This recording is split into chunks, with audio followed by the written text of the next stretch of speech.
ধর্মের কথা বলেছেন, একেশ্বরের কথা বলেনি। এটা তো সহজ একটা ব্যাখ্যা। আপনি যখনই মানব ধর্মের রূপরেখায় আসবেন, এক পৃথিবী চিন্তা করবেন, এক মানুষের রক্ত মাংসে গড়া ভিন্নতা কিছু নেই, সেখানে তো একেশ্বরের কথাই চলে আসে যে আমাদের ভিতরে বহুমাত্রিক যে রূপ, হিন্দু, মুসলমান, বৌদ্ধ, খ্রিস্টান। সাইজি একটি বাণীতে বলেছে, এমন মানব সমাজ কবে গো সৃজন হবে, যেদিন হিন্দু, মুসলিম, বৌদ্ধ, খ্রিস্টান জাতি ধর্ম নাহি রবে। তো এতে কি বুঝি আমরা? এখানেই একেশ্বরের কথা চলে আসে, এখানেই মানব ধর্মের কথা চলে আসে। মানুষের রক্ত মাংসের ধারা, চিন্তা চেতনা, মানুষের জৈবিক যে বিষয়গুলো, এগুলো জীবমাত্রিক, কিন্তু এখান থেকে জীবমাত্রিকতা থেকে আমাদেরকে পরমের চিন্তা ভাবনা এবং পরম তত্ত্বের উপলব্ধিতেই আমরা একেশ্বরবাদী হয়ে উঠব। আমি এলাহি মাসুদ। আমি মূলত কবিতা লিখি আর লালন সাইজির গান করি শুধু একতারায়। আর এর পিছনে একটা চিন্তা গবেষণাও আছে, সেটা হচ্ছে একতারা একেশ্বরের কথা বলে, লালন সাইজি একেশ্বরের কথা বলেছে, মানবতার কথা বলেছে, শান্তির কথা বলেছে। ধর্ম নিয়ে মানুষের যে হানাহানি, জাতপাত নিয়ে যে হানাহানি, সাম্প্রদায়িক দাঙ্গা, সাইজি বলেছে মানুষ ভজলে সোনার মানুষ হবি।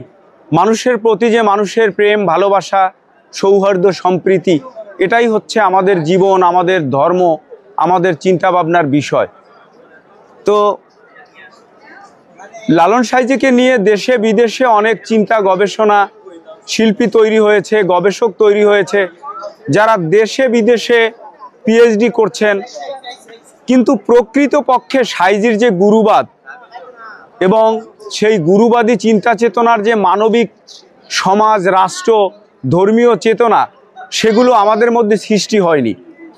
তো গান নিয়ে অনেকেই প্রতিষ্ঠিত হয়েছে বা গানের স্বরলিপি তৈরি করেছে।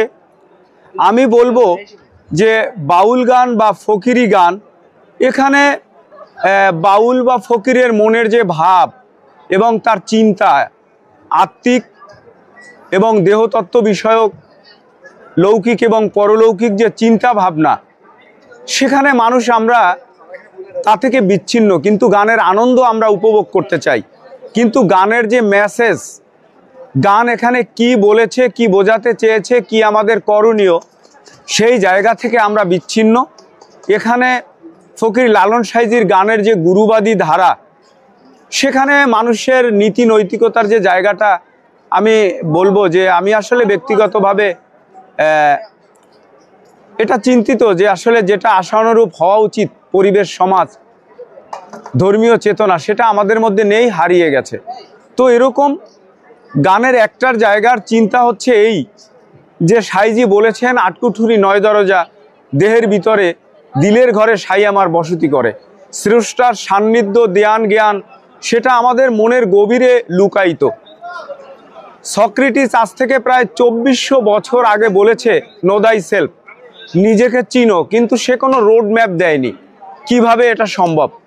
তো সাইজি সেই গুরুবাদী ধারা এবং দেহতত্ত্ব, আত্মতত্ত্বের যে পরিচয় এবং আটকুঠুরি 9 দরজা দেহের যে প্রভাব, চেনার পরে আমাদের চিন্তা চেতনার যে জায়গাটা পরিস্ফুটিত হবে, নিজেকে চেনার জায়গাটা প্রসন্ন হবে, এই অবস্থা এবং এই আহ্বান নিয়ে আমি লালন সাইজির গানের একটা মেডিটেশনাল বিষয় নিয়ে আমি প্রায় 2 যুগেরও বেশি কাজ করছি।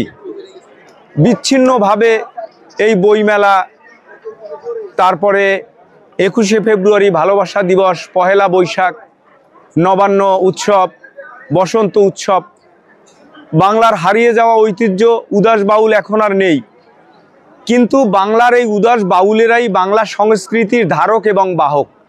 কারণ বাংলা সংস্কৃতির প্রতীক হিসাবে আমরা একতারাকে দেখতে পাই, কিন্তু এখনো অনেক মানুষ আছে, শিক্ষিত অশিক্ষিত, যে তারা একতারা চিনে না।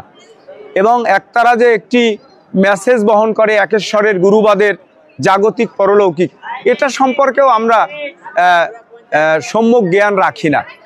তো সবাইকে আহ্বান করব, লালন সাইজির গান শুনুন এবং নিজেকে চেনার যে সহজ সরল পথ, এই পথটা আমরা যেন সহজে উপলব্ধি করি।